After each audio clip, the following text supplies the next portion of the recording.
ഉഷ ജോസഫിന്റെ ശരീരത്തിൽ നിന്നും കത്രിക നീക്കാനുള്ള ശസ്ത്രക്രിയ കൊച്ചി അമൃത ആശുപത്രിയിൽ നാളെ നടക്കും. ശസ്ത്രക്രിയയ്ക്ക് മുന്നോടിയായുള്ള പരിശോധനകൾ പൂർത്തിയാക്കി. സംഭവത്തിൽ നിയമപരമായി മുന്നോട്ടു പോകും എന്നാണ് ഉഷയുടെ കുടുംബത്തിന്റെ നിലപാട്.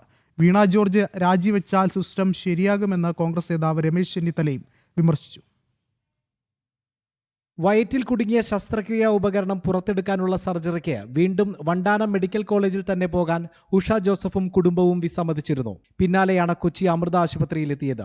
ഉഷയെ ഗ്യാസ്ട്രോ വാർഡിൽ പ്രവേശിപ്പിച്ചു. ഉഷയുടെ ആരോഗ്യനില തൃപ്തികരമാണ്. CT സ്കാനിംഗ് അടക്കമുള്ള പരിശോധനകൾ പൂർത്തിയാക്കി.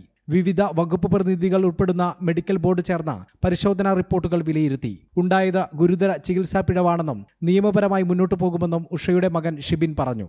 കേസ് കൊടുക്കാൻ പറയാൻ നിങ്ങൾക്ക് കൊടുക്കാന്നുള്ള ഓപ്ഷനാണ്. ഇപ്പം പിന്നെ കേസിലോട്ട് മുന്നോട്ട് പോകാൻ വിചാരിച്ചു, നിയമപരമായിട്ട് മുന്നോട്ട് പോകാൻ തീരുമാനിച്ചു.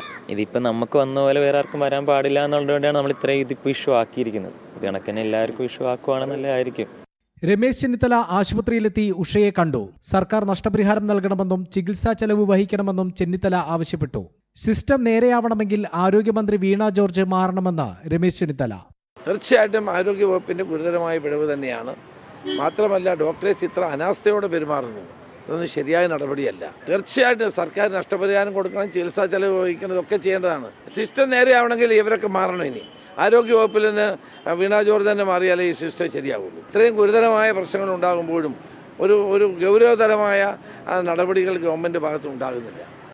ശസ്ത്രക്രിയയ്ക്ക് മുന്നോടിയായുള്ള അവസാനഘട്ട പരിശോധനകൾ കൂടി പൂർത്തിയാക്കും.